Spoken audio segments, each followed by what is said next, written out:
안녕하세요. 이 책은 제가 하이리빙에서 혼창통 오너가 이 책을 권유해서 읽히게 한 책이에요. 우리가 돈을 많은 재벌집에서 금수저로 태어나면 좋겠지만 맨땅에 헤딩해서 이렇게 올라가는 사람도 있잖아요.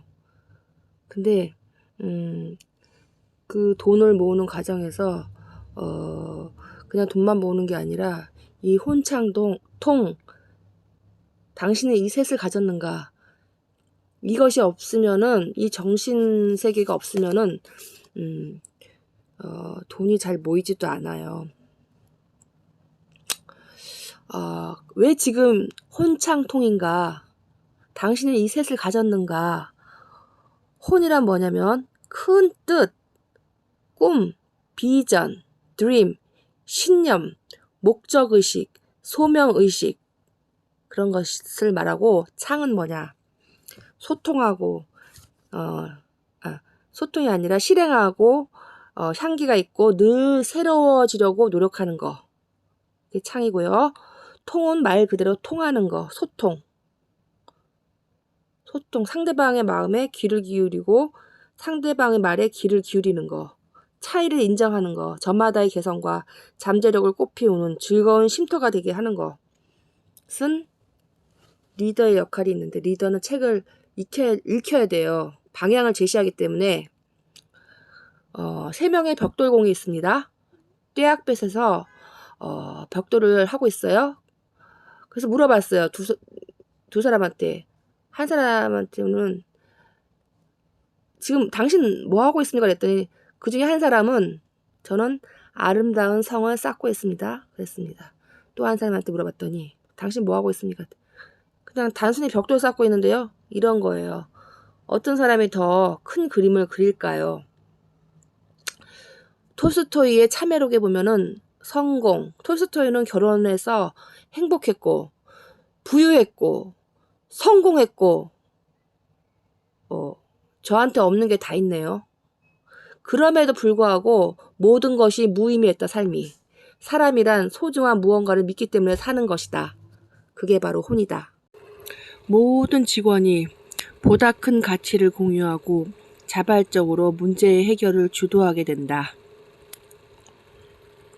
예를 들어 구글의 CEO인 에릭 슈미트는 300년이라도 시간을 들여 전 세계의 정보를 체계화하고 유용하게 사용하도록 만든다.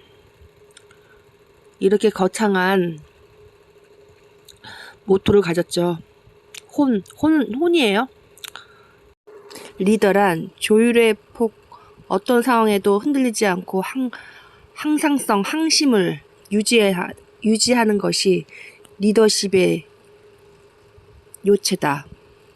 두 번째, 손정희의 소프트뱅크. 눈앞의 것을 보지 마라. 멀리 보면 잔잔한 물결처럼 평온하다.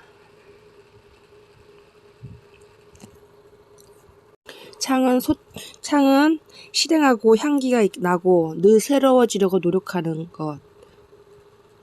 것입니다. 통은 통하는 것. 상대로 인해 상대방의 말에 귀를 기울이고 차이를 인정하고 저마다의 개성과 잠재력을 꽃피우는 즐거운 일터가 되게 하는 것입니다. 혼창통에 3중주가 있어야 모든 사업이나 일은 잘 되는 것이고요. 그 구심점 때문에 리더가 그 방향을 잡아주면 따라오는 것이죠. 2008년과 2009년에 글로벌 경제 위기가 단순히 경제 위기가 아니라 윤리와 가치관의 폭락이거든요. 그래서 CEO가 밤잠을 자서는 안 된다는 거예요. 24일을 7일처럼 썼다는 거예요.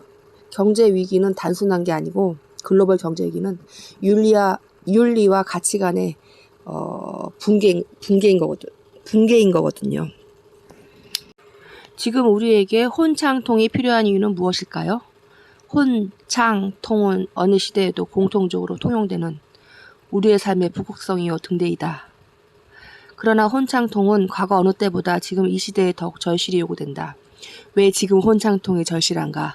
그것은 우리가 겪고 있는 대혼란, 1930년대 대공황 이후 최악의 경제 위기가 바로 혼창통 정신을 잃어버림으로써 초래됐기 때문이다. 2008-9년 경제 위기를 초래한 미국의 경영인들, 좁게는 월스트리트의 천재들은 돈 버는 것 자체를 혼이라 착각했고 복잡한 규제를 피해 다니며 편법을 만들어내는 것을 창의라고 생각했다. 그리고 금융계와 학계 모두 자기 전문 분야에 갇혀 서로 통하지 않고 고립되었다. 세 가지가 다 안 된 거예요. 혼창통. 노벨 경제학상을 수상한 조지프 스티글리츠는 컬럼비아대 교수의 글 역시 2008-9년의 금융위기의 원인이 다름 아닌 혼창통 정신의 부재에 있었음을 잘 보여준다. 7,000m 높이로 히말라야 상공을 나는 새가 있다고 한다. 그 새들은 호흡을 줄이고 자신의 몸무게를 줄여서 찬바람 부는 상공을 넘어 인도로 간다. 이 새들이야말로 우리가 말하는 드높은 혼의 상징이다. 혼은 비전이요 가치요 신념이다. 세계적인 석학과 기업 CEO들은 표현만 조금씩 다를 뿐 개인과 기업의 성공의 가장 중요한 요소로 이것을 꼽는다. 이 장에서는 진정한 혼이란 무엇이며 혼이 사람과 조직, 사회에 어떤 변화를 가져오는지 그리고 그 혼을 바로 세우려면 어떻게 해야 하는지에 대해 살펴보고자 한다. 왜 살아야 하는지 이유를 아는 사람은 어떤 어려움도 견뎌낼 수 있다. 프리드리히 니체 철학자. 누가 그들을 미치도록 일하게 만들었나? 바로 혼이에요. 어느 날 필자는 트렌드숍들이 모여있는 홍대 앞에 독특한 식당이 있다기에 구경삼아 가봤다. 이자카야, 일본식 선술집인 테펜이라는 곳이다. 이 식당은 정말 남달랐다. 일본 식당들은 마인드가 됐죠. 이 식당은 문을 열고 들어가는 순간 6-7명 정도 되는 직원들이 일제히 어서 오십시오. 일본말로 이라스샤이라고 큰소리로 인사하는 것부터가 그랬다. 주방과 홀에 있는 직원들이 모두 합세해서 말이다. 지켜보니 모든 손님이 오갈 때마다 그렇게 외치고 있었다. 테이블에서 음식에 대한 칭찬이 나오면 직원 모두가 그 테이블을 향해 90도로 인사를 올리는 장면도 인상적이었다. 우리 일행이 건배를 하려고 했더니 직원 한 명이 다가와 어떤 건배사를 외칠 것인지 묻고는 문구를 적어갔다. 그리고 우리가 건배사를 시작하자 직원 모두가 함께 건배사를 외쳤다. 좀 시끄럽지 않느냐고 물었더니 그게 가게의 컨셉트이란다. 무엇보다 놀라운 사실은 직원 모두가 저녁부터 새벽까지 이렇게 미친 듯이 일한다는 것이다. 얼굴 한번 찡그리지 않고 늘 웃으면서 말이다. 궁금한 마음에 한 직원을 불러서 물었다. 왜 그렇게 열심히 일하나? 다른 데보다 돈을 많이 주나? 답은 이랬다. 월급은 다른 데보다 조금 더 주는 정도이다. 우리가 열심히 일하는 이유는 꿈이 있기 때문이다. 그러고는 식당의 벽을 가리켰다. 벽에는 종이로 만든 카드들이 여러 개 붙어 있었는데 종업원들이 저마다 자신의 꿈을 적은 카드라고 했다. 설명해준 직원의 꿈은 최고의 요리사가 되어 훗날 자신의 가게를 차리는 것이었다. 알고 보니 이 식당은 오오시마 케이스케라는 35세의 젊은 사장이 창업한 식당으로 일본에서 이미 큰 화제가 된 곳이었다. 일본에서도 큰 화제래요. 일본 지유가 오카와 시부야 등에 5개 점포가 있고 홍대 앞 가게는 해외 점포 1호이다. 오오시마 사장은 자신의 책 테펜의 조례에서 테펜의 사원이 되기 위한 유일한 조건은 장차 경영자가 되고 싶다고 하는 꿈이 있는가라는 것이라고 강조했다. 사원이 되면 누구나 자신의 꿈을 적어서 벽에 붙이는데 한 가지 조건은 반드시 언제까지 이루겠다는 목표 날짜를 적는 것이다. 일본에선 목표를 고객도 볼 수 있게 공개하지만 한국에선 봉투에 넣고 고객은 볼 수 없다는 점이 다소 다른 점이다.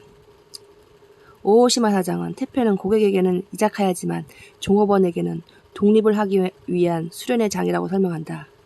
실제로 테펜의 인터넷 홈페이지에 들어가 보면 독립해서 식당을 창업한 종업원들의 이름이 독립자 정보라는 카테고리에 자랑스럽게 열거되어 있는데 지금까지 모두 10명이 독립했다고 나와 있다. 스페인풍 이자카야를 차린 사람도 있고 이탈리아풍 와인바리를 차린 사람, 구이집을 차린 사람도 있다. 테펜이 종업원의 꿈을 얼마나 소중히 생각하는가를 잘 보여주는 일화가 있다.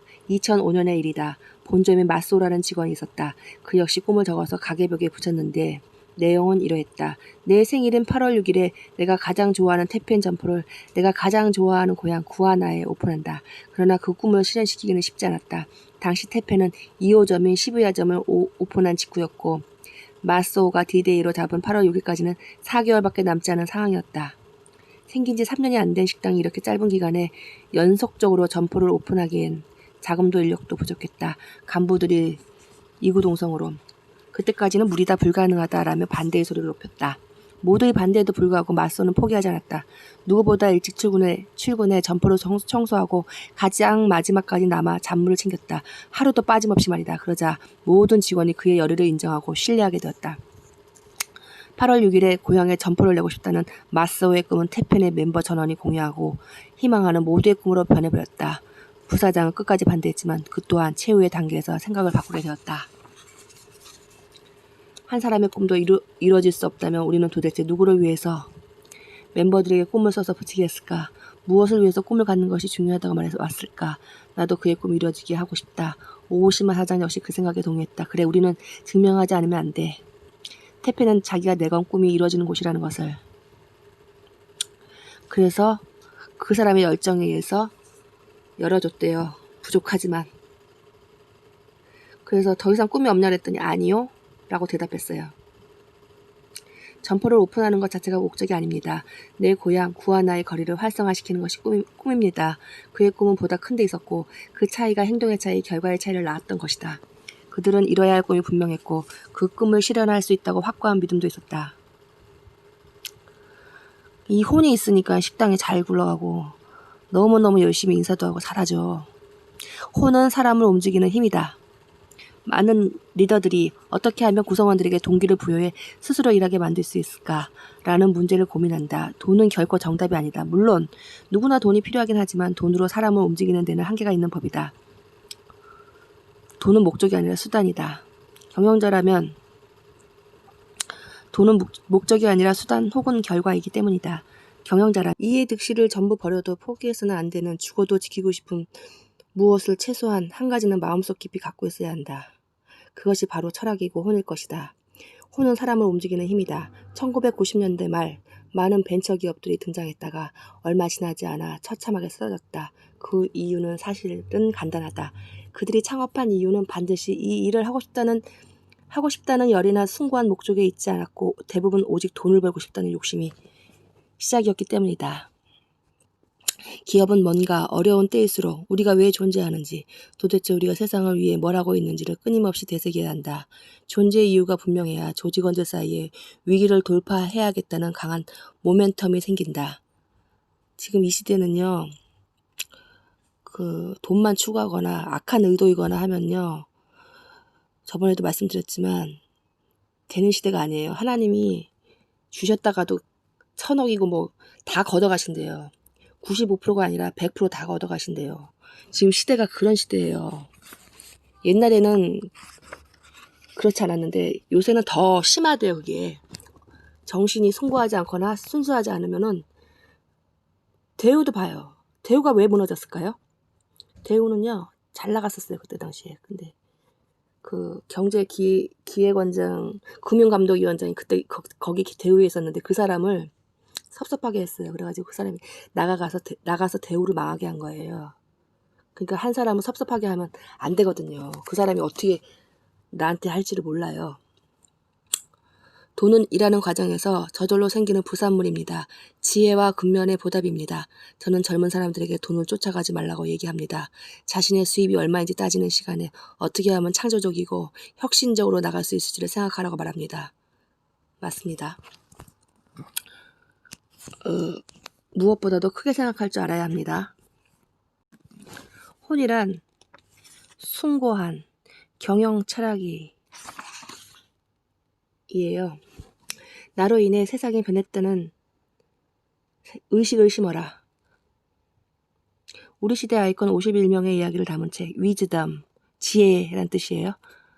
에서 미국을 대표하는 극사실주의 화가이며 사진작가 그리고 포토 리얼리즘의 창시자로 불리는 척 클로스는 이런 말을 했다. 많은 사람들이 금요일을 기다립니다. 기다리는 정도가 아니라 학수고대합니다. 그리고 그 지겨운 닷새의 삶을 보상이라도 받으려는 듯 주말 동안 안간힘을 씁니다. 나는 재밌게 놀아야 해. 나는 끔찍했던 지난 5일을 어떻게 보상받아야 해. 그러기 위해선 장난감이 필요해. BMW 컨버터블이 필요해. 요트가 필요해. 자기의 일을 좋아하는 사람에겐 꿈이 있습니다. 그 일을 이뤘을 때 어떻게 될 것이다 하는 청사진이 있습니다. 위즈덤에는 미국의 음악과장 데이비드 앨램의 이야기도 실려 있는데 꿈이 있는 사람의 삶이 어떤 것인지를 동영상처럼 생생하게 보여줍니다.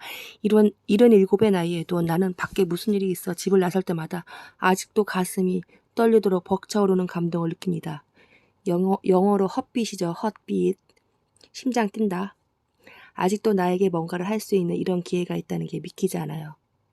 저희 아버지는 연세가 많은데 늘 잠이 안 오신대요. 죽을 날이 가까우잖아요. 내일 알 수 없잖아요. 그러는데 뭐 할 게 없잖아요. 하루를 또 어떻게 때우냐는 거예요. 그래서 잠이 안 오신대.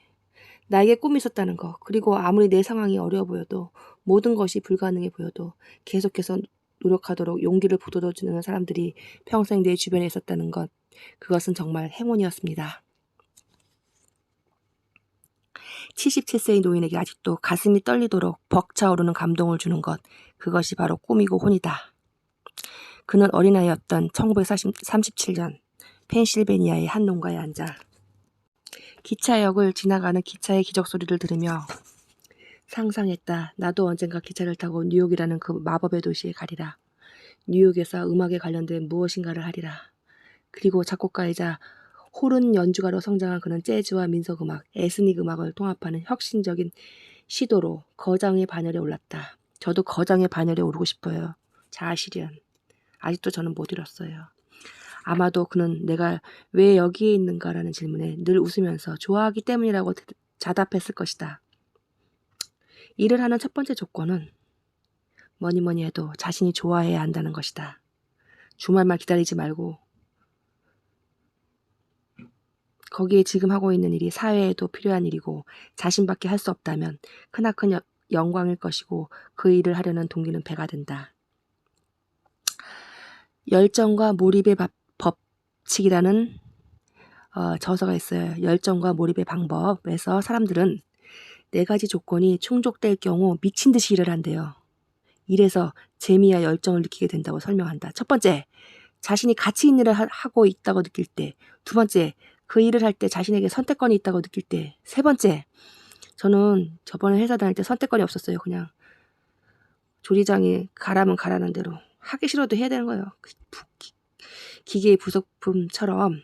세 번째, 그 일을 할 만한 기술과 지식이 있다고 느낄 때. 네 번째, 실제로 진보하고 있다고 느낄 때가 그것이다. 그러니까 좋아하는 일도 해야 되겠죠. 5번째, 조직은 리더의 꿈에 의해 성장한대요. 사람의 몸은 심장이 멎을 때 죽지만 사람의 영혼은 꿈을 이룰 때 죽는다는 말이 있다. 그리고 우리 아버지가 불쌍해요. 그래서 저는 아버지 만나면은 그냥 이렇게 막걸리도 사드리고 비싼 거 아니어도 이렇게 편의점 가서 동행해드려요. 그럼 되게 좋아하세요. 아버지 친구들도 이렇게 해가지고 한 10,000원어치밖에 안 된대도 되게 고맙대요. 능력의 차이는 5배, 의식의 차이는 100배. 지상 최고의 모티베이터, 동기, 나가모리 시게노부 일본 전산 사장. 일본 전산 이야기란 책으로 유명해진 나가모리 시게노부 일본 전산 사장 말이다. 필자는 가끔 인터뷰를 하면서 전율을 느끼곤 한다. 일본 전산 경영의 3대 원칙을 보면 그런 도전 정신이 보다 잘 나타나 있는데, 첫 번째, 누구도 기업을 사유화할 수 없다. 두 번째, 스스로의 힘으로 기술 개발, 제조, 세일즈를 하는 독립기업을 지향한다. 세 번째, 세계 시장에서 세계의 기업과 경쟁한다가 그것이다. 여기 또 여러분이 심심하실까봐 또 얘 이름 뭐지? 이 이모티콘, 이 인형 요새 뜨잖아요. 이걸로 좀 바꿨습니다. 여러분이 심심하실 것 같아서. 평범을 비범으로 바꾸는 힘. 나가무리 사장은 일본에서 가장 열정적인 경영자로 꼽힌대요. 그는 1973년 가정집 한 귀퉁이 창고에서 전기모터 회사를 창업해 지금은 140여 개 계열사에 13만 명의 종업원을 거느린 매출 8조 원대의 그룹을 일궈냈다. 일본판 벤처 신화이다. 게다가 국내외 27개 회사를 인수 합병한 뒤 M&A 모두 경영을 정상화시켜 기업 재생의 신으로 불린다. 그렇다고는 해도 일본 재계 랭킹 100위권 밖의 중견기업 CEO. 그런데도 사람들이 그에게 열광하는 것은 그의 이야기에 통쾌한 역전이 있고 가슴 뛰게 하는 꿈이 있기 때문이래요. 괴짜 경영인. 4차원. 저도 4차원이거든요. 저도 이제 밑에서 하는 게 아니라 저도 이제 CEO란 무엇인가. CEO 쪽인 것 같아요. 왜냐면 이렇게 뭐 밑에서 노동하는 거 그런 거는 저 잘 못하고 이렇게 방향을 지시하는 혼으로서 그런 게 맞거든요. 마인드가 저는 또 네트워크 마케팅도 10년 했고 해서 마인드도 되어 있어요. 책도 많이 읽었고 그때 많은 사람이 그에게 고속 성장의 비결을 묻는다. 그런데 그 대답이 웃을 만큼 간단하다. 남들보다 2배 더 일하면 된다는 것이다. 즉시 한다. 반드시 한다. 될 때까지 한다. 일본 전선의 파격 경영을 보여주는 대표적인 에피소드가 하나 있다. 나가무리 사장이 창업 초기 신입사원 공채를 실시했는데 인재가 오지 않아 고민하고 있을 때였다. 그의 장인이 지나가는 말처럼 군대 생활을 해보니 밥 빨리 먹고 목욕 빨리 하고 용변 빨리 보는 사람이 일도 잘하더라 라고 기침했다. 이 말을 들은 나가무리 사장은 1978년 밥 빨리 먹기 시험을 진짜로 실행에 옮긴다. 160명의 응시자 중 서류 전형과 면접으로 절반 정도를 거른 뒤 남은 전원에게 도시락을 나눠줬다. 그리고 가장 빨리 먹은 사람 순서대로 33명을 합격시켰다. 커트라인은 15분이었다. 떨어진 사람들은 무슨 이런 시험이 있느냐며 아우성쳤고 지역 언론은 한심한 회사라고 보도했다. 하지만 그는 개의치 않고 그 뒤에도 큰 소리로 말하기, 화장실 청소, 오래 달리기 같은 독특한 시험을 고집했다. 저도 원래는 도쿄대나 교토대 출신의 머리 좋은 사람을 뽑고 싶었습니다. 하지만 중소기업엔 그런 인재가 좀처럼 오지 않습니다. 밥 빨리 먹기 시험은 명문대 출신은 아니지만 잠재 능력이 큰 사람을 뽑기 위한 교육지책이었습니다. 범죄를 천재로 만드는 데 나가버린 사장만의 리더십과 동기부여법이 결정적인 역할을 했으면 물론이다. 능력의 개인차는 아무리 커도 5배를 넘지 않지만 의식의 차이는 100배의 격차를 낳는다는 것이 그의 지론이다. 출중한 능력을 가진 사람보다 평범한 능력을 가진 사람을 뽑아 그들의 의욕을 높이는 데 전력을 기울이는 것. 이것이 그가 말하는 고속 성장의 비결이다. 머리 좋은 사람이 열심히 하는 사람 못 이기고 열심히 하는 사람이 즐기는 사람 못 이긴다는데 사원들에게 즐기며 일할 수 있는 환경을 만들어주면 저절로 2배 더 일하지 않을까? 필자의 의문에 대해 그는 이렇게 답했다. 그런 생각을 실천한 것이 바로 일본 전사입니다. 3, 40년 전만 해도 일할 데가 없으니 힘들어도 열심히 일했죠. 하지만 요즘은 능력 있는 사람은 어디 가서도 일할 수 있는 시대입니다. 그런데도 왜 여기서 일할까요? 일을 즐기기 때문입니다. 아니면 복지정책? 저만 해도 그래요. 저는 돈이 많습니다. 그런데 왜 새벽 5시 30분에 일어나서 밤까지 일하나요? 일이 즐겁기 때문입니다. 저도 그러고 싶어요. 그런 거 어디 없을까요? 저 그런 걸 찾아서 제가 잘하는 걸로 해가지고 저도 창업하려고 지금 생각 중입니다. 내년 정도에. 일본 전사는 회사를 키우는 즐거움, 새로운 회사를 만들고 다른 기업을 인수해서 키우는 즐거움이 있습니다. 부실 기업 살리는 비결은 사람들의 병든 의식 고치는 것. 그래서 의식 개혁을 위해 항상 여기서 강조하는 것은 6S래요.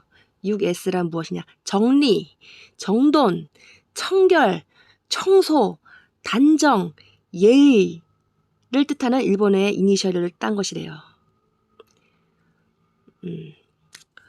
근데 왜 저도 지금 정리를 잘 못해요. 청소도 잘 못하고. 근데 제가 요즘 시간이 있어서 시간이 맞는 관계로 그런 대로 이제 정리가 되고 좀 버리고 주고 하니까 조금 낫는데 아직도 정리를 못해요. 그리고 또 물건이 많고 또 수납장이 잘 안 되어 있기 때문에 사원들에게 이메일을 많이 보내는 것도 나가모리 사장의 경영 노하우 중 하나다. 그는 일주일에 보통 1000통의 메일을 보낸다. 출장을 가기 위해 신간선을 탈 때도 계속 이메일을 쓴다. 자넨 그거 틀린 것 같아. 잘했어. 이런 문제가 생길 수 있어. 등등의 내용이다. 인간에게 모티베이션이란 그리 오래가지 않습니다. 보통 사람은 3일, 경영자라고 해도 2, 3개월 정도죠. 따라서 다른 사람이 계속해서 동기를 부여해주지 않으면 90%의 사람은 열심히 일하려는 의욕이 생기지 않습니다. 그래서 저는 사원들의 일하려는 의욕을 높이기 위해 이메일을 보냅니다. 나가모리 사장은 한국에 대해서도 예리한 조언을 남겼는데 혼의 부재로 방황하는 한국 젊은이와 기업들의 실상을 정확히 꿰뚫고 있었다. 한국에 잘 되려면 온실에서 자라난 사람들이 아니라 흙탕물 먹으며 고난을 이겨내는 창업자가 많아야 합니다.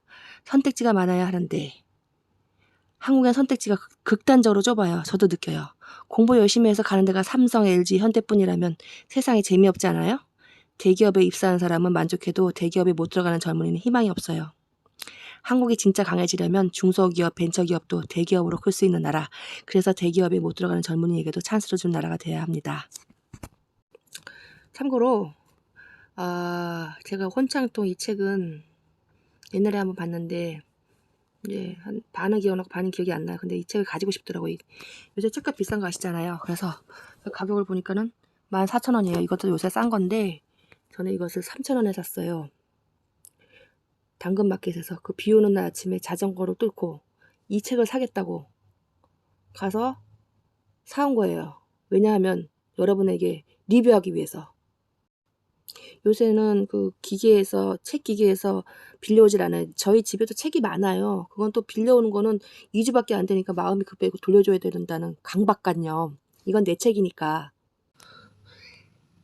서비스가 달라야 돼요. 지금은 비행기 공항에 가봤더니 분위기가 너무 안 좋고 쇼핑할 때도 없고 가게도 많이 문 닫았더라고요. 큰 가게에 한 명 먹었어요.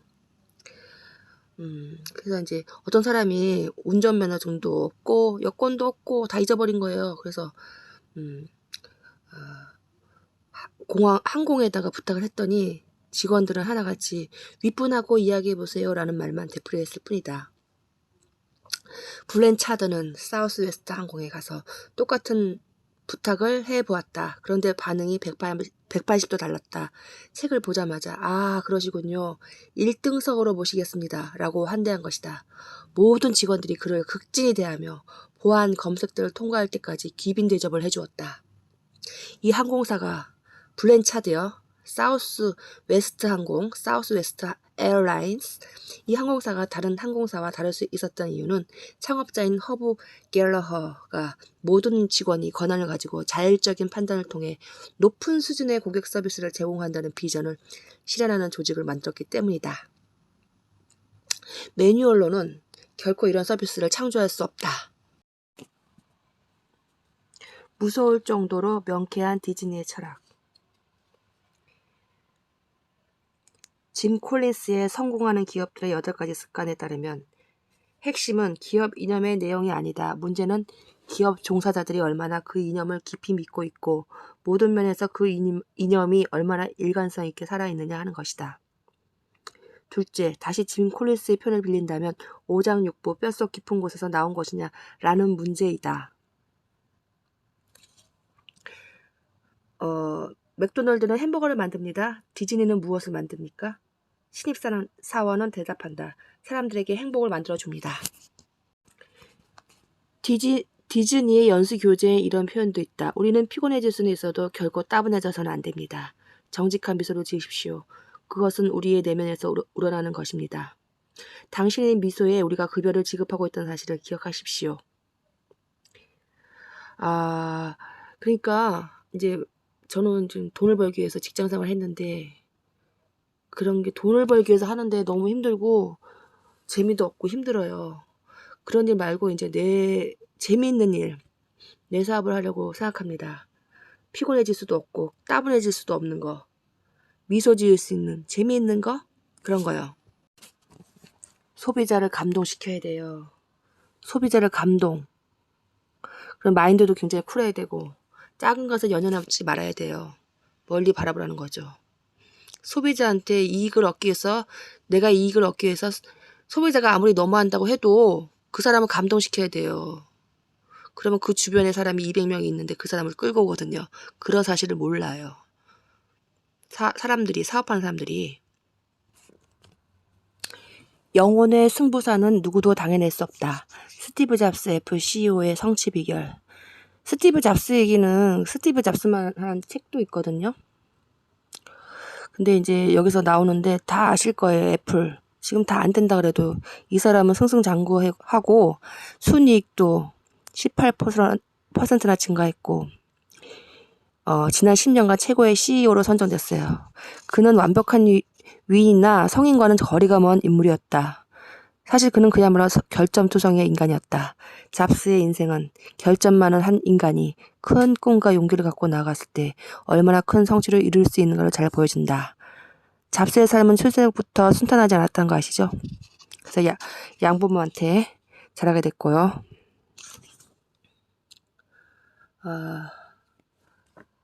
하지만 그에게 남다른 점이 두 가지가 있었다. 뭔가를 조립하고 컴퓨터를 만지는 일을 미치도록 좋아했다는 것이 하나였고, 한번 목표를 세우면 반드시 이루고야 만드는 것이 또 하나였다. 좋아하는 거를 한 거네요. 조립하고 컴퓨터를 만지는 일. 잡스는 지난 2005년 스탠퍼드대 졸업식에서 역사에 남을 명연설을 했다. 정녕 의미 있는 삶이란 무엇인지, 실패가 인생에 가져다 주는 것은 무엇인지, 꿈이란 무엇인지 정말 많은 것을 생각하게 해주는 연설이다. 그는 이 연설에서 애플에서 해고당한 것은 결과적으로 내게 최상의 사건이었다라고 털어놓았다. 이 일로 인해 성공에 대한 중압감이 사라지면서 처음 시작할 때 가벼운 마음으로 돌아가게 됐고 이로써 자신의 인생에서 최고의 창의력을 발휘하게 됐다는 것이다. 어려울 때 그를 일으켜 세워준 것은 무엇일까? 그는 내가 하는 일들을 사랑하는 것이었다. 라고 설명한다. 당신이 사랑하는 것을 찾아보세요. 여러분의 일은 삶의 대부분을 차지할 것입니다. 그런 긴 시간 속에서 진정한 만족을 얻을 수 있는 방법은 당신 스스로가 위대한 일을 하고 믿는 일을 하는 것입니다. 그리고 위대한 일을 하는 유일한 방법은 당신이 하는 일을 사랑하는 것입니다. 아직도 그런 일을 찾지 못했다면 계속 찾으십시오. 저는 찾았어요. 그것은 나중에 말씀드릴게요. 애플에 복귀한 후 잡스는 이전에 해고당한 쓰라린 경험을 바탕으로 자신의 약점을 반성하고 고쳐나갔다. 무례하고 오만하며 독볼 장군이라고 불릴 정도로 남의 말을 듣지 않았던 예전의 모습은 완전히 사라졌다. 그는 스스로를 CEO가 아니라 CLO, Chief Listening Officer, 최고 경청자라고 칭하며 다른 사람의 말을 경청하고 팀워크를 우선시하기 시작했다. 또한 아무리 기술적으로 뛰어난 제품도 소비자가 받아들여주지 않으면 의미가 없다는 사실을 인정하고 소비자의 목소리에도 귀를 기울였다. 마음의 열정의 불길을 유지하는 능력. 스티븐 잡스가 위대한 성취를 이룰 수 있었던 비결은 세 가지이다. 첫째, 그는 늘 큰 꿈을 꾸었다. 그의 젊은 시절은 누구보다도 초라하고 가난했다. 하지만 말 그대로 가난하다고 해서 꿈조차 가난할 수는 없었다. 그에겐 어릴 때부터 아주 크고도 구체적인 꿈이 있었다. 바로 컴퓨터를 가지고 세상을 바꿔보겠다는 꿈이었다. 그는 이 새로운 기계가 산업혁명과 같은 새로운 혁명을 가져올 것으로 확신했고 자신이 바로 그 혁명의 시대를 앞당길 인물이 될 것이라고 생각했다. 심지어 자신의 꿈이 우주에 영향을 미치는 것이라고 확언했을 정도다. 사실 그가 엄청난 그 획기적인 시대를 이끌어 갔었죠. 그것은 내가 원하는 일이었다. 내가 최선을 다했으나 그래도 실패하고 만다면 어쩔 수 없는 일이다. 어쨌든 나는 최선을 다했으니 말이다. 둘째, 그는 사람들의 마음에 열정의 불길을 유지하는 능력이 있었다. 애플의 한 직원이 말한 회사의 성공 요인이 단적인 예이다. 우린 돈 때문에 일한 게 아니다. 세상을 바꾸기 위해 일했다. 우리는 우리가 하는 일이 가치가 있다고 스스로 믿었다. 돈 때문에 일하면 안 되더라고요. 오히려. 세상을 바꾸기 위해서 일했대잖아요. 우리는 우리가 하는 일이 가치 있다고 스스로 믿었기 때문에 했대잖아요. 자신을 따르는 사람들로 하여금 이렇게 스스로 열심히 일하게 만드는 능력이야말로 리더로서 최고의 자질이 아닐까? 이렇게 하기 위해서는 리더 자신부터 큰 꿈을 가져야 한다. 셋째, 그는 포기하지 않았다. 잡스의 가장 위대한 성취 중 하나는 음반 회사들을 설득해 음악을 인터넷으로 팔게 한 것이다.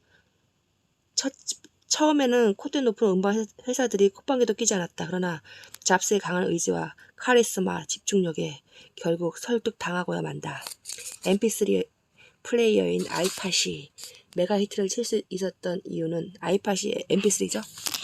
소비자들이 수십만 곡의 음악 중에서 원하는 노래를 언제든지 다운로드할 수 있었던 데도 있다. 무언가를 철저히 이해하기 위해서는 열정적인 노력이 필요하다. 그러나 그만큼 노력하는 사람은 별로 없다. 저는 오늘도 노브랜드에 가서 이제 거기가 제가 이제 단거리거든요. 거기는 젊은 남자애들만 뽑는데요. 그래가지고 이제 얘기를 하면서 제 유튜브 지금 70명인데 30명 부족한데 좀 구독 좀 해달라고 했어요. 그랬더니 그 중에 한 명이 저보러 열정적이 돼요. 즐기는 사람은 눈빛부터가 다르다. 리차드 브랜슨 버진그룹 회장의 자기동력 가동법. 노노에 나오는 이런 구절을 다 아시는 것 있잖아요. 아는 것은 좋아하는 것만 못하고 좋아하는 것은 즐기는 것만 못하다. 일에 대한 동기부여를 높이는 가장 큰 원동력은 일을 즐기는 것임을 알 수 있는 문장이다. 영국의 괴짜 기업가인 리차드 브랜슨 버진그룹 회장은 즐기며 일하는 대표적인 사례이다. 그는 저서 닥터 예스, 스크류 잇, 렛츠 두 잇에서 나는 여러 가지 사업을 하면서 살아왔지만 한 번도 돈을 벌기 위해 사업을 한 적은 없었다. 사업에서 재미를 발견하며 즐겁게 하다 보면 돈은 자연히 따라왔다고 이야기한다. 만약 즐겁지 않다면 난 더 이상 그 일을 하지 않는다. 저 이거 몰랐어요. 저 이거 몰랐거든요. 즐거움을 추구하지 않는다면은 돈은 조금 직장생활을 할 수 있지만은 그 일이 결코 앞으로 잘 될 수는 없다는 거죠. 괴롭게 그냥 돈 몇 푼 벌려고 다니는 거예요. 피곤하게. 재밌는 일을 하면 피곤하지도 않잖아요? 브랜슨의 삶의 원동력은 도전이었다. 그는 15살의 나이에 스튜던트 잡지를 만들면서 기업가로서의 인생을 시작했다. 학생 잡지요. 또 광고를 유치하기 위해 수백 통의 편지를 쓴 것도 확신이 있었기에 가능한 일이었다. 그리고 한편에 이런 일이 있었다. 여자친구와 영국 버진 제도의 섬에 놀러 갔다가 다음 여행지인 푸에르토리코로 가기 위해 공항에 왔다. 그런데 무슨 이유에서인지 비행기가 결항이 됐고 승객들은 어쩔 줄 몰라 하며 발만 동동 구르고 있었다. 그때 브랜슨이 나섰다. 그는 $2,000에 비행기 한 대를 전세냈다. 사람 숫자대로 $2,000를 나누었더니 한 사람당 $39면 충분하다는 계산이 섰다. 그는 큰 칠판을 빌려서 이렇게 썼다. 버진 항공사 푸에르토리코행 편도 $39.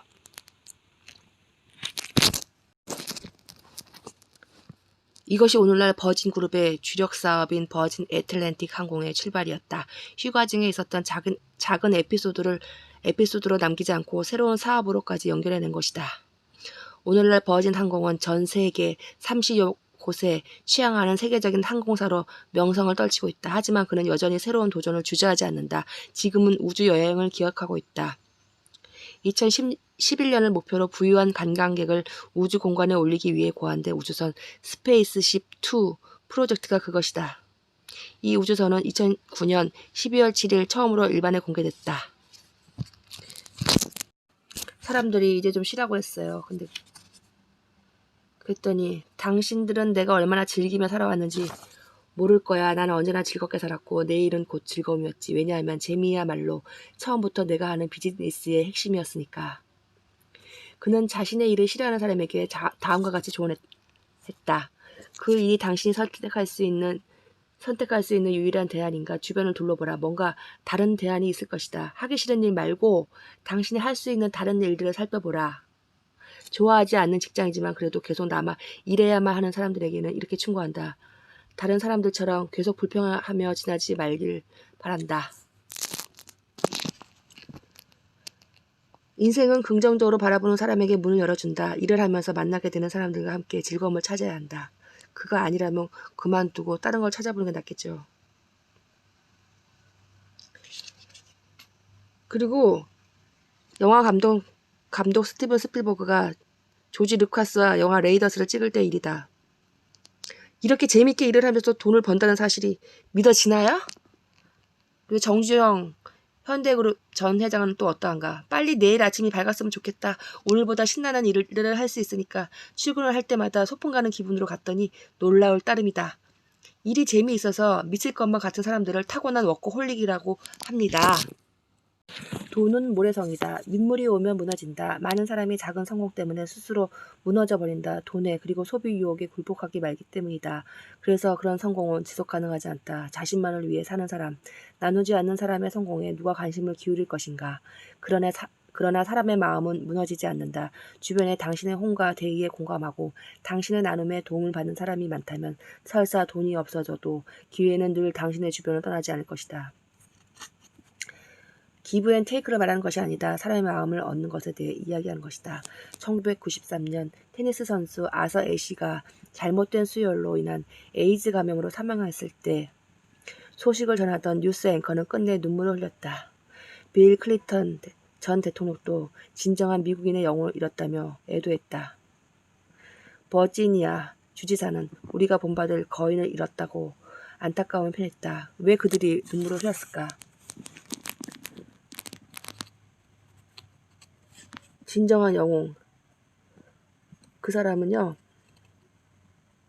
에이즈 감염으로 죽어가는 와중에도 그는 에이즈는 나의 몸을 죽이지만 인종차별은 정신을 죽인다. 인권 문제에 관심이 많았어요. 남아프리카 공화국 인종차별 철폐를 위한 시위에 나섰다가 체포되기도 했습니다. 열매를 독식하는 기업은 오래갈 수 없다. 대의가 필요한 것은 기업도 마찬가지다. 열매를 독식하는 기업이 아니라 나눠주는 기업이 돼야 한다. 무지개 원리에서 자기 자신에 머물지 않고 인류와 사회에 기여하는 가치를 말해야 한다고 했다.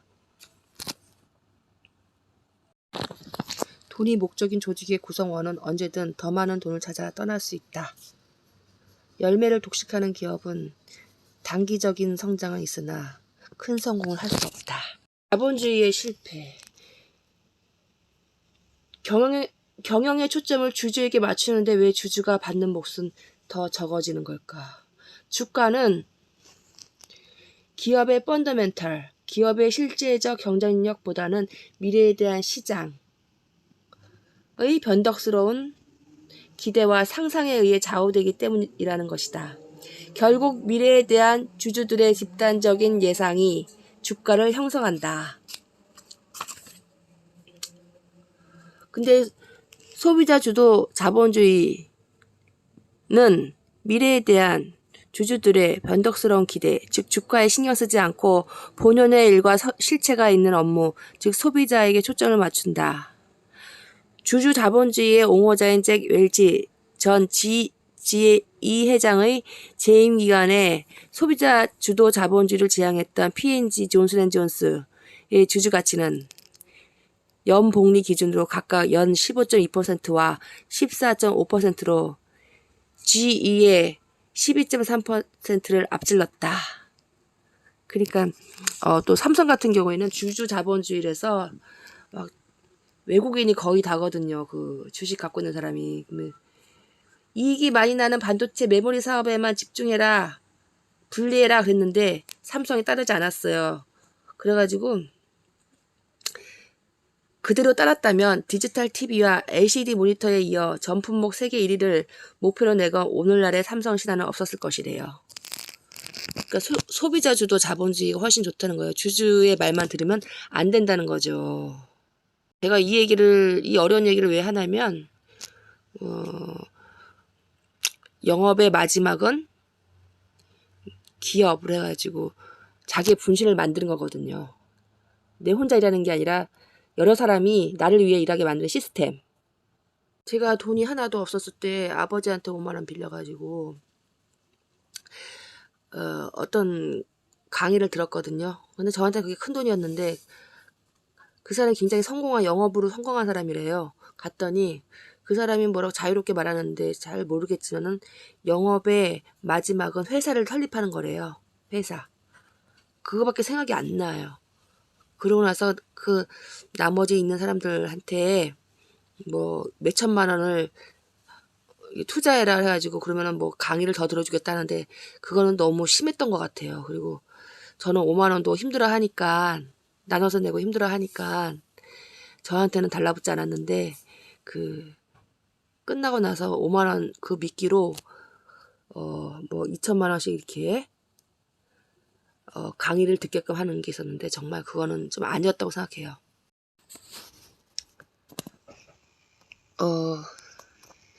일본의 이나모리 명예회장의 교세라 필라소피라는 경영 이념을 설립해 모든 종업원들과 공유한 것이야말로 교세라가 세계적 기업이 될 수 있었던 비결이라고 강조합니다. 돈으로는 사람을 움직일 수 없습니다. 사람을 움직이려면 마음 깊은 곳에서 불타오르는 동기를 부여해야 합니다. 이를 위해서는 이윤을 뛰어넘은 숭고한 경영 철학과 경영자의 인격이 필요합니다. 그는 사제 200억 엔을 출연, 일본의 노벨상으로 비유되는 교토상을 만들어 시상하고 있다. 또한 회사는 세습되어서는 안 된다 하면서 65세이던 1997년 회장직에서 물러났고 2005년 교세라 이사직을 사임하면서 받은 퇴직금 6억 엔을 몽땅 대학에 기부했다. 그는 정말 강렬한 혼을 가진 인물이며 그 혼을 모든 종업원들과 공유하는 데 가장 큰 힘을 쏟은 인물이기도 하다. 그에게 혼은 자비이고 대의였다. 내가 전기통신사업, 우리나라의 SK텔레콤 같은 것에 뛰어들고자 하는 것은 정말로 국민을 위해서인가? 아니면 회사나 자신의 이익을 꾀하고자 하는 사심에 섞여 있지는 않은가? 정녕 그 동기에 한 점 부끄러움이 없는가? 6개월간의 고민 끝에 사심이 개입되지 않았다는 자신감을 갖고서야 그 회사를 설립하였습니다. 경영의 베이스엔 거래처, 종업원, 고객 모두를 사랑해 모두가 잘 돼야 한다는 자비의 마음이 깔려 있어야 합니다. 거래처와 종업원을 포함해 모든 사람을 행복하게 해준다는 더 큰 사랑이 필요합니다. 리더의 자기 희생 없이는 성장도 없습니다. 무엇보다도 중요한 것은 자비의 마음입니다. 자기애가 아니란 말입니다. 주위의 사람과 성과를 나누는 기쁨, 인센티브 주는 거, 이것이야말로 질이 다른 기쁨이고 아름다운 기쁨입니다. 리더의 가장 중요한 자질은 목표를 세우는 것. 류찬즈 레노버 회장의 목표 경영론. 아주 명확한 목표를 세워야 한다. 미래의 큰 그림을 그려야 구성원을 이끌고 앞으로 나갈 수 있다라고 주장한다. 직원들을 경쟁력 있는 인재로 키우는 것. 직원들이 모두 한 가족이 되어 단합해야 됩니다. 머리가 아닌 영혼에 호소하라. 화장품 회사 시세이도가 철학을 공부하는 이유. 시세이도는 일본의 유명한 화장품입니다. 제품에 정신을 담으라. 시세이도엔 기업 내 대학인 에콜 시세이도라는 게 있대요. 철학이나 문학, 커리큘럼이 있다나요? 그 다음에 혼했고 창. 누구도 해낸 적 없는 성취란. 누구도 시도한 적 없는 방법을 통해서만 가능하다. 창은 날마다 새로워지려는 노력이기도 하다. 우리가 혼을 세우고 그 씨앗으로부터 결실을 맺는데 성공했다고 하자. 그렇다면 그것으로 끝일까? 아니다. 결실을 지속하려면 우리는 늘 변하지 않으면 안 된다.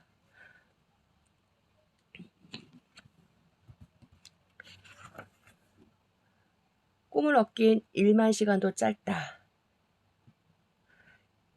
재능이 아니라 천재적 재능이 아니라 소위 1만 시간의 법칙이라고 불리는 쉼없는 노력이다. 아웃라이어라는 뜻은 이 책이 그때 좀 됐어요. 유행한지 베스트셀러였는데 저도 잘 몰랐어요. 그래서 검색을 해보니까 아웃라이어, 아웃사이더와 비슷한 말인데 원래 통계 용어다. 검출된 값 중 다른 값들에 비해 지나치게 높거나 낮은 값을 말한대요. 1만 시간의 법칙, 하루 4시간씩 주 5일 동안 10년을 노력해야 되는 시간이 1만 시간이에요. 근데 이 꼭 양이 아니고 질이거든요. 질이 좋다면 1만 시간까지 필요 없어요. 시간을 낭비하는 결과거든요. 창의성, 선수가 어떤 감독을 만나느냐에 따라서 개인의 성공은 노력 외에 환경이 없이는 성공할 수 없다는 거예요. 그러니까 꼭 1만 시간이 아니고 5천 시간을 해도 아주 질적으로 이렇게 창의성을 가지고 하면 된다는 거죠. 2만 시간 한들 시간만 낭비하는 건 소용없잖아요. 제가 이제 아웃라이어도 이제 하려고 했는데 요새는 리뷰가 너무 많잖아요. 유튜브 리뷰를 보세요. 그 내용이 이제 긴 건 다 소용없고 리뷰한 거는 다 거기서 핵심만 골라서 한 거니까 시간 낭비하지 마시고 100-1이 99가 아니고 0인 이유. 경영 컨설턴트 왕중추의 디테일론. 작은 창조와 큰 창조의 차이는 어디에서 비롯될까? 바로 디테일이다. 작은 것을 디테일이라 그래요. 세밀한 거. 뭔가 크게 이룬 사람들이 또 다른 공통점은 디테일에 충실하다는 것이다. 중국의 경영 컨설턴트 왕중추가 쓴 디테일의 힘, 파워 오브 디테일이라는 책이 국내에 출간돼 베스트셀러가 된 게 2005년 말이었다. 왕중추의 말은 경영자들의 폐부를 찔렀다. 그의 주장은 100-1은 0이란 말로 요약된다. 100가지를 잘했어도 다 잘했어도 한 가지를 잘못하면 허사라는 것이다. 이를테면 중국 저장성에서 냉동새우를 판매하는 한 회사가 유럽으로부터 거부당했다 수입을. 그 이유는 항생 물질이 일종인 클로람페니콜 0.2g이 발견되었기 때문이다. 그래서 불허하였다. 왜 그런 일이 벌어졌을까? 이유는 정말 어처구니 없었다. 새우 껍질을 벗기는 일을 하던 일부 직원들이 손에 습진이 생기자 클로람페니콜이 함유된 소독약을 바르고 일을 하다가 새우에 그 성분이 묻게 된 것이다. 모든 일에는 정도가 있다. 작고 사소한 부분까지 모두 완벽한 사람은 이 세상에 없습니다. 모든 고객을 만족시키기도 불가능하죠. 하지만 디테일은 태도에 관련된 문제입니다. 일을 잘 해내고 싶은 욕구, 완벽함을 추구하는 마음이 있어야 합니다. 작고 사소한 걸 무시하면 만회할 수 없는 심각한 타격을 입을 수 있습니다. 천리뚝도 작은 개미 구멍 때문에 무너집니다. 진짜 모험가는 소심한 사람이다. 어문길의 휴먼 리더십이라는 책에 나와 있습니다. 평지에선 웃어넘길 수 있는 사소한 실수가 높은 곳에서는 팀 전체를 죽음으로 몰고 갈 수 있습니다. 장비의 매듭 하나가 풀리는 사소한 부주의 때문에 목숨이 왔다 갔다 한다. 무서운 얘기죠. 고산 등반이란 처음부터 끝까지 아주 섬세하게 관리하지 않으면 성공할 수 없다. 서울에서는 깜빡 잊고 못 챙긴 물건도 다시 사면 되지만 히말라야에선 그럴 수 없다. 가장 좋은 아이디어는 모두 작업을 하는 과정에서 나옵니다. 작업 그 자체에서 나온다는 말이지요.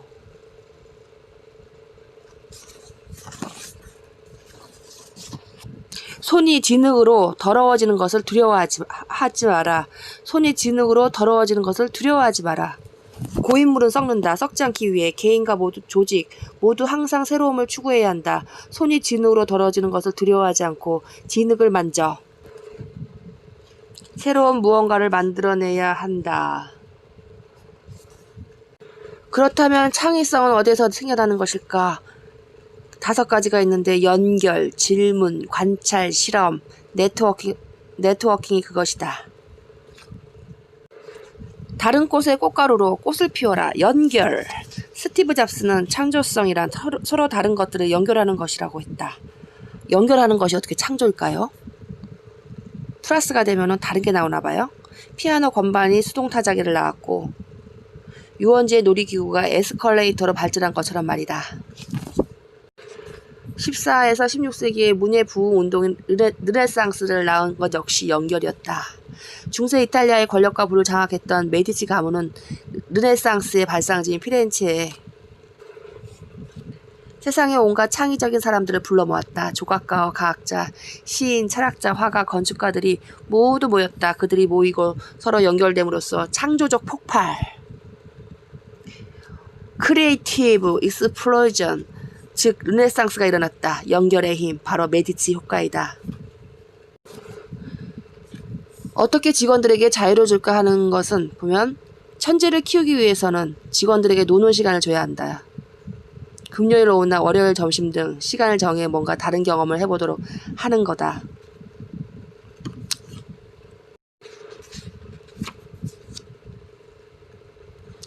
그래서 이렇게 뭔가 신선한 경험을 줘서 다르게 생각할 수 있는 공간을 열어줘야 한다. 그래서 독특한 경험을 제공해 기존의 사고방식을 뒤흔들어 놓았다는 것이다. 여기 또 어려운 말이 나오네요. 타화수분자. 그는 조직 내에서 이런 역할을 하는 사람을, 그는 미국의 디자인 회사 아이데어의 창립자인 톰 캐리예요. 타화수분자라고 부른다. 타화수분이란 곤충이나 바람, 물 따위 매개에 의하여 다른 곳에서 꽃가루를 받아 열매나 씨를 맺는 일을 말한다. 실제로 새로운 비즈니스 모델과 혁신적인 신제품의 출발 역시 왜라는 질문이다. 마이클 델은, 사람 이름이 델이에요. 마이클 델. 컴퓨터를 분석해 본 결과 부품값을 다 합쳐도 기껏해야 $600밖에 되지 않는다는 사실을 알 수 있었다. 그런데 컴퓨터는 $3,000에 팔리고 있었다. 왜 5배나 비싼 이유가 뭘까? 6530. 다이렉트 세일이라는 혁명적인 비즈니스 모델을 떠올렸다. 델 컴퓨터는 고객이 온라인으로 주문한 사양에 맞춰 부품을 조립한 다음 미국 어디서든 48시간 내에 배달하는 것을 원칙으로 한다.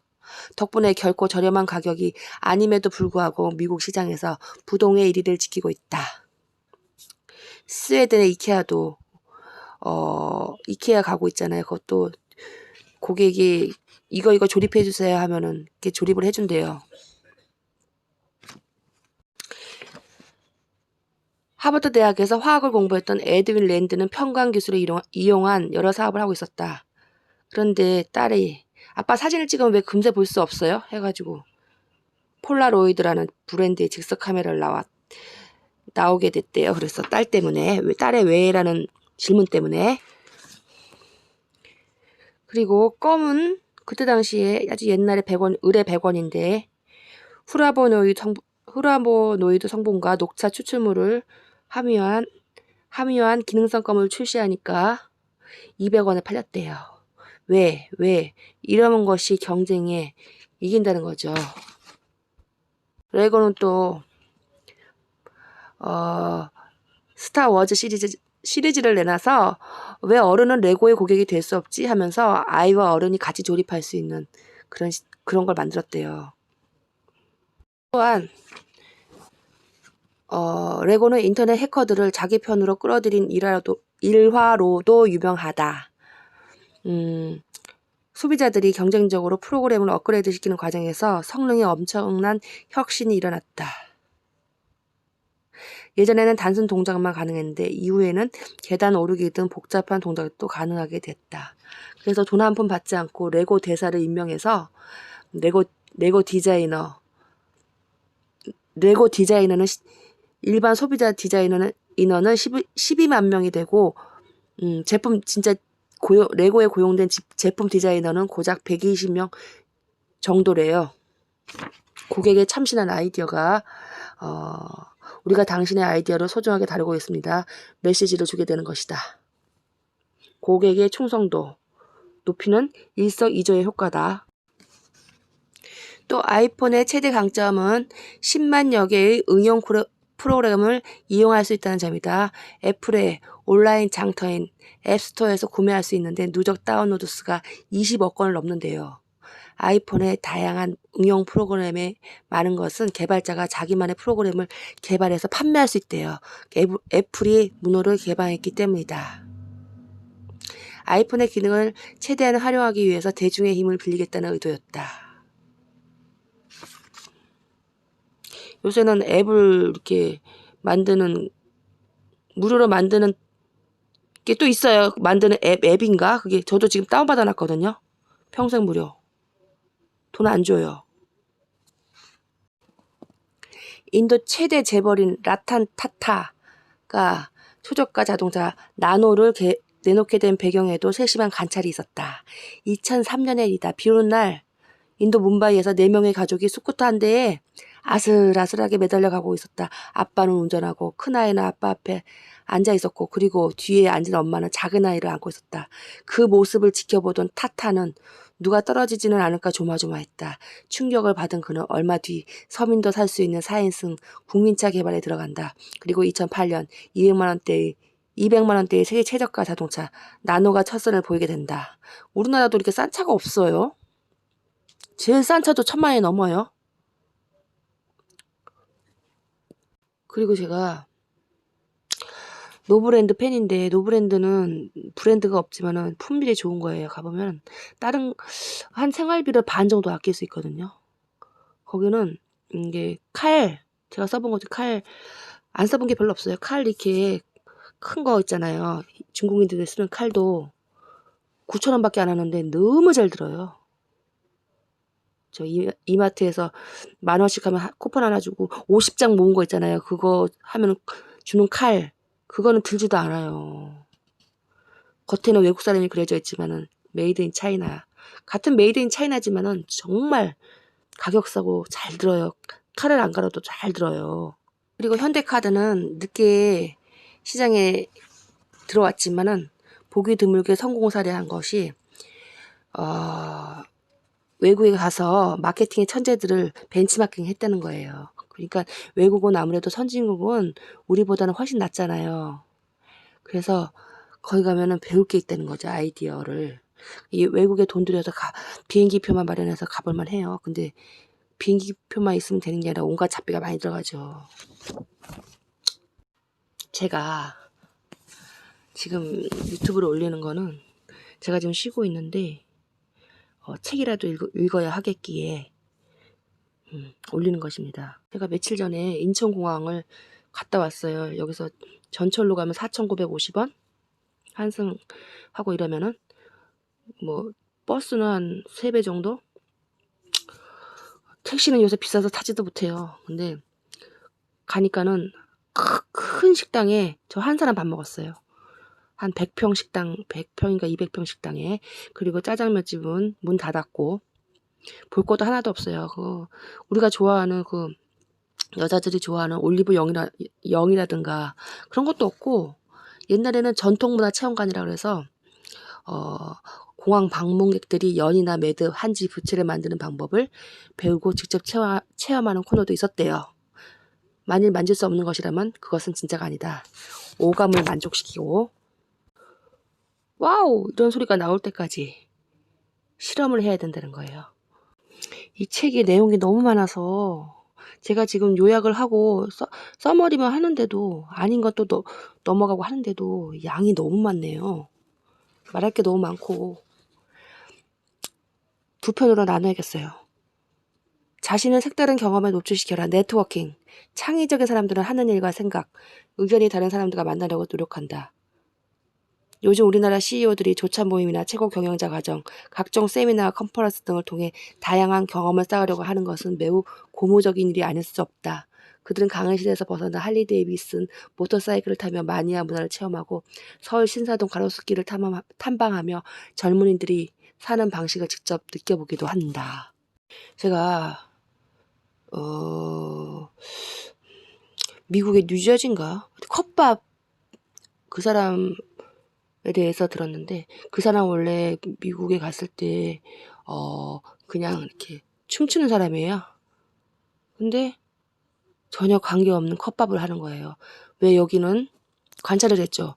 이 미국에는 한국밥이 별로 없을까? 빨리빨리 먹을 수 있는 푸드트럭 그것을 해가지고 했는데 결국은 자기의 춤도 기다리는 사람들한테 가르치면서 보여주고 그 춤이 아니라 밥에서 성공했죠. 음식에서. 근데 그 사람의 마인드는 정말 아무도 따라갈 수 없고 책을 많이 읽는 것 같아요. 아무리 생각해도. 존슨 마인드라든가 그 마인드가 너무 대단한 것 같아요. 가슴도 마음도 큰 사람이고 그 다음에 그 사람은 어디로 뜰 것인가를 광고를 안 한대요. 트위터에 안 돼요. 그리고 한국말을 한 번 더 하면 뭐 음료수를 하나 더 준다나? 그래서 대단한 것 같다는 느낌이 들었고 그 다음에 현실에 안주하는 순간 창을 씻고 만다. 현실에 안주하는 순간 창을 씻고 만대요. 그리고 역사적으로도 프로이센이 사선 방향으로 전투하는 방향이 있을 때 뒤나 측면을 공격하는데 나폴레옹군은 여기저기 흩어져서 매복해서 기습전을 벌이는데 이겼다는 거죠. 타성이 가지면 안 되고 언제나 새로운 방법, 그보다 더 날고 뛰어야 된다는 거예요. 너무 길어서 2편으로 나눠야 될 것 같아요. 네. Exclusive to 360buzz.com.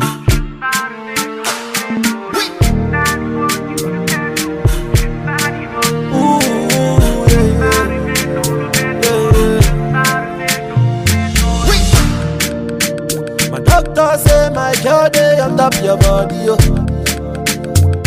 All the times where I do you bad, I'm sorry, yo. Give me love way better pass money, yo. Where sweet pass honey, yo. If I fight, make a fight for the love.